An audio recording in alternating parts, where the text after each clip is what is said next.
Hello, hello, hello. Welcome to another episode of Juni's Café, a series where we learn, share, and grow by putting our thoughts into the ether. I'm your host, Juni, and in today's episode, I want to talk about my coming out. It's something that recently happened. Before we do that, though, I just want to say thank you to everyone who's been listening, and I'm just letting y'all know how grateful and appreciative I am. Of course, if you do like this content, please feel free to like, share, subscribe, and turn on the notification bell so that you'll be notified when I upload new content. And without further ado, just let's go ahead and begin. So yeah, I recently came out. As of recording this, I came out yesterday, officially as a non-binary. So I've been going by my name, Juniel, since late July, early August. Yeah, more or less. And I finally settled on one. And I already knew that I was non-binary for a while, but I was still going by my middle name. So I just identified as queer for a very long time. I think I've identified as queer for the longest amount of time, and I still do identify as queer. That is still a label that I still choose to use for myself. But I do want to talk about something, because I do, and I have gone through many different labels, and I have come out many different times. This one is just the most recent version. So the first label, I think as a child I thought that I was going to be straight, and obviously that was not the case. But I did think that I was bisexual for a little bit. And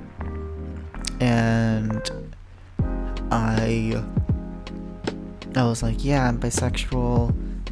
And I think that was around middle school primarily, when I kind of figured out what bisexuality was, and I was like, yeah. So from 6th to 8th grade, I thought I was bisexual.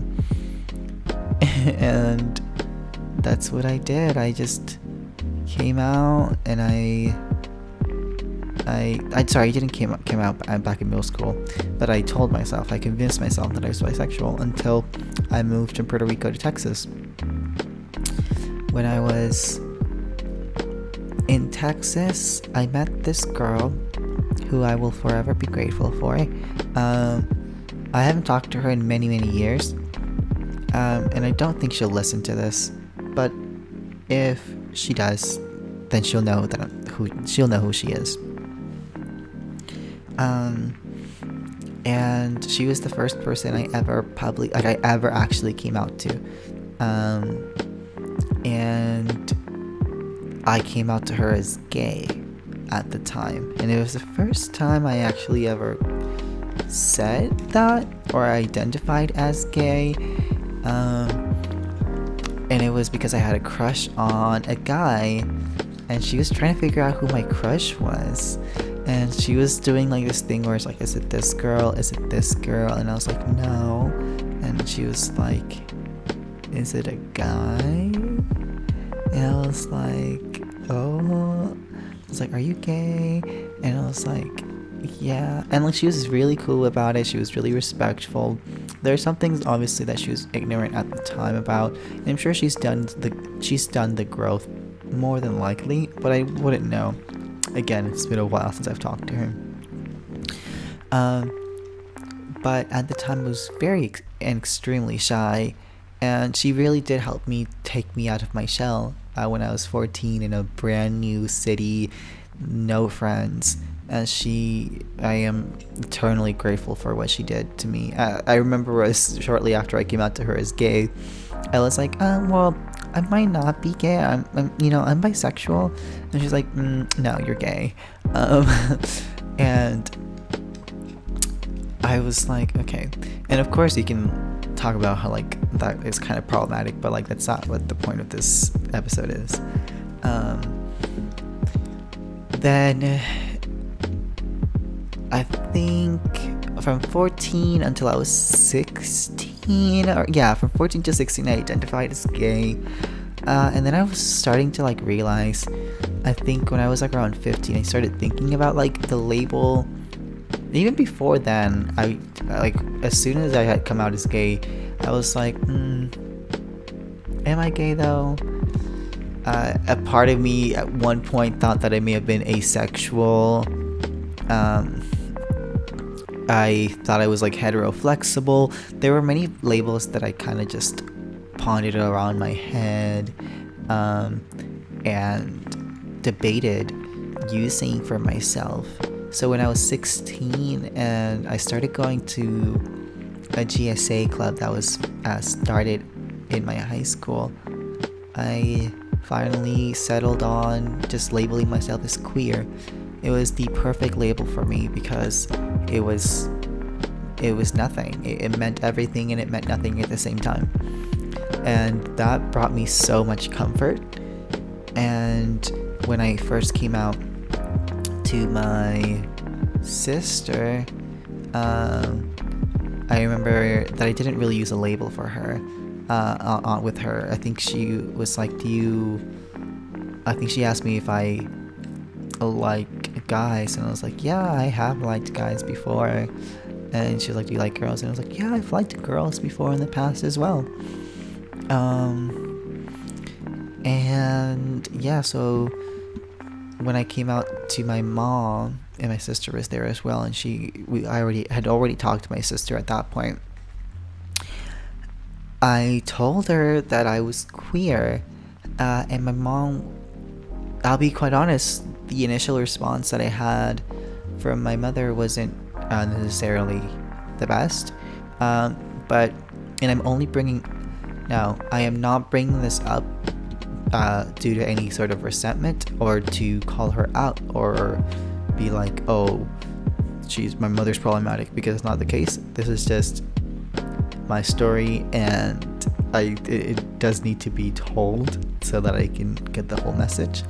But my mother's response was not the best. Without getting into detail, she did say some very problematic comments, and made some unnecessary remarks that made me really lack trust in her. I remember that my sister actually stood up for me at the time, and she, like, that's something that I really wasn't expecting, because if I'm being quite honest, I really thought it was going to be the other way around. I thought that my mom was going to be supportive and my sister was probably going to be a little bit more ignorant about the situation, but that was not the case. Now, so for the longest time from, I think when I was 17, and I was my senior year of high school, I started a GSA. When I say started, I took over the existing GSA with 3 of my friends, and we all were really close, and we ran that club to perfection because there were 4 of us and we had the ability to micromanage everything and just be really efficient about how we ran that club. And I was basically the figurehead. I didn't really do most of the planning. I think the most of the stuff that I did during that club was, I think I made like one slideshow, but I was in charge of just basically being at the meetings, because being the vocal speaker. So I spoke on behalf of all of the council members, basically, because two of them weren't able to show up to most of the meetings, and then one of them, the other one that was able to show up to the meetings, she was basically the one that did most of like I think she did a lot of the slideshows and stuff, and she was also a lot more, she was shyer than I was, so I was like, well, I'm also pretty introverted. But anyway, that's completely irrelevant. That was just something that was going on in my senior year when I was 17, and it also, having that sort of space and that community of queer individuals that not only I could be myself with, did allow me to, feel comfortable with myself. I remember, and I'm pretty sure this is a conversation I had I think this was when I was 16. Maybe it was when I was 17, but I'm pretty sure it was when I was 16, and I finally figured out that I wanted to label myself as queer. The club sponsor, the teacher for the club, she was an amazing teacher that I'm always going to be grateful for. I remember that we were talking about the label queer and about how we shouldn't use it, and she stood up and she was like, the label queer is the academically approved label. You shouldn't be ashamed of labeling yourself that if you so wish to do so. It is a word that does I can't really quote her verbatim because I don't really remember the exact words that she used, but I do remember the impression that it left me, and it really did help. Like process those feelings that I had with the label queer, and that was just something that I really appreciated. So fast forward to me, like, being 18. There was honestly 18, 19, there was not a lot of progress when I was, like, in terms of like my gender identity. I did question my sexuality still. There was another time when I thought I might have been asexual again, or at least within the asexual spectrum. And I'm not saying I'm not. I'm just saying that I don't know if I am, I don't know where I would be, because I'm definitely not like full on asexual. I know that for sure. But at the time I was like seriously thinking about it, because I was like, I don't even know if like I'm doing this, like, am I really, I just had thoughts and feelings about the whole situation.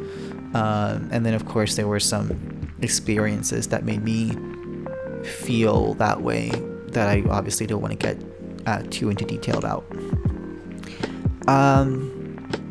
Then when I was at 19, I moved out. Wait, no, my apologies. I had just turned 20, and I moved out. It was right after my 20th birthday. And I moved out. I moved with some friends, and a lot of those friends were going through very similar experiences.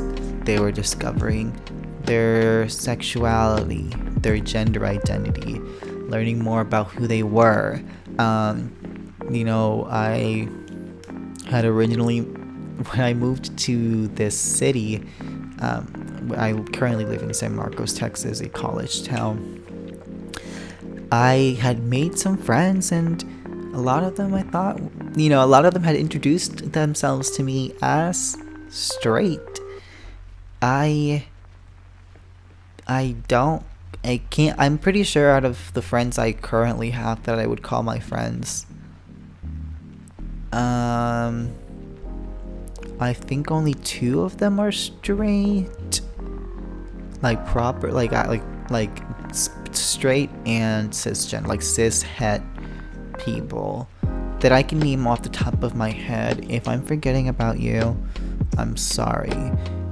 Most of my friends are most of my friends are in the queer community. Like, they may have introduced themselves to me as straight originally, and then later on they discovered that they weren't. And I think that's so beautiful, and I'm glad that they were able to discover that about themselves. And I went through a similar process as well. Like, yeah, I already knew that I was queer for a while. I actually knew like for a very long time. I knew like before I was going through puberty that I was queer. I didn't, and I also knew that my gender identity wasn't cisgendered. And I knew that deep down. Like, deep down I knew. And I think it started when I was a child, and I sort of just started, I guess, I know a lot of people are like, oh, well, you're too young to know this. And I was like, yeah, okay, that's fine. But, like, you know, you can't, a lot of people debate on whether or not children should be allowed to transition. And I'm not saying that, you know, like, okay, let's go ahead and just let's do the surgery, let's do the whole thing. But, you know, like, let children play around. Let children, even if a lot of people are like, well, it's just a phase. Okay, well, so what? Even if it is a phase, let them go through that phase. Who cares? I'm tired of people trying to defend sexuality or gender identity is like, it's not a phase, it's a thing. Like, okay, it kind of diminishes the fact that sexuality and gender are things that are fluid, and for some people it's not stagnant. So, like, yeah, for some people it may be this way at some time, and it may be different at another time. So even if it is a phase, who cares? That doesn't make it any less valid. I think people kind of just get stuck with that. It's like people saying like, oh, well, you know, it's a choice. It's, first of all, it's not a choice. People don't, it's not like, just it's really not a choice, period. But let's suppose it was. What were you gonna do about it? Suppose someone was choosing to identify themselves suppose someone was choosing to be part of the LGBT community. Like, that doesn't make it any less worthy of respect. So, like, why are you bringing that up?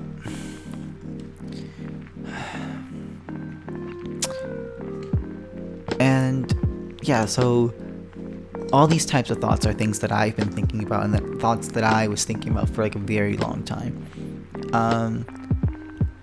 I like I mentioned earlier, I came out yesterday, and this is gonna sound pretty weird. I don't know if this is gonna sound pretty weird or how it's gonna sound, but the thing that like really prompted me to come out was that I had ordered a wig. I had ordered a really nice wig that made me feel really pretty, and I've done makeup before, and I've been like experimenting with my makeup and everything, and I was like, you know what, I really want to share this. And I think the biggest thing was like, I really just want to change my name on social media. I'm tired of seeing my legal name on social media. I'm tired of, like, I don't want to continue to see that name. It's exhausting. So I want to change it, but like, if I change it, I'm just gonna have to come out. So that's what I did.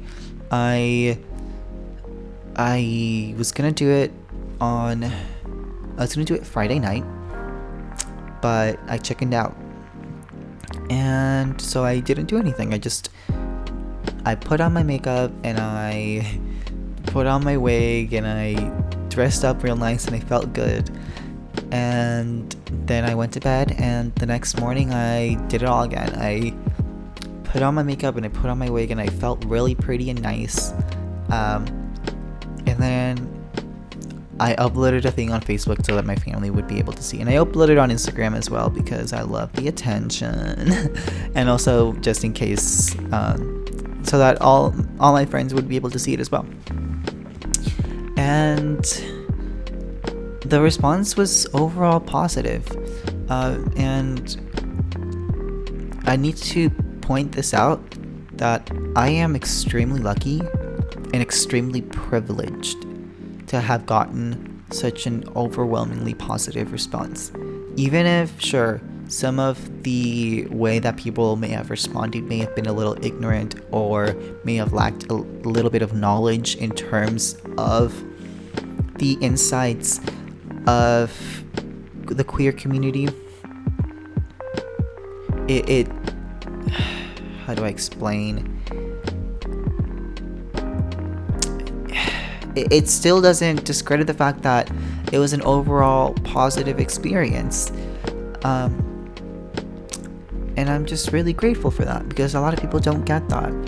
And I know that there aren't that many people listening to this, but if you are someone that is listening to this and you are going through something similar, or if you're the family member of someone who is gender nonconforming or non-binary, and you think that they may be close to coming out, or they're considering coming out, or maybe they haven't told you, just be supportive. And one piece of advice that I'm going to give to family members is listen, like truly listen, and just be open to being called out. Because if you really want to be there for your family member, then sometimes it means that they'll tell you when you've crossed a line, or they'll tell you when you've said something that makes them uncomfortable or makes their identity feel not valid. Or it's really not your job to be like, oh well, y'all are so sensitive, or it's not. No, you just listen. That's it. Anyway, so that's it for tonight, guys. Thank you so much for listening. If you like this episode, please feel free to like, share, and subscribe, and of course turn on the notification bell so you can be notified when I upload new episodes every single Tuesday. Of course, if you would like to support this podcast, please feel free to leave me a tip below. It really does help keep this series going. I've left a link below to my PayPal and my Venmo as well. It really does keep the channel going. I love you all so much, and truly I do hope that you have a very blessed week. Until later, bye bye.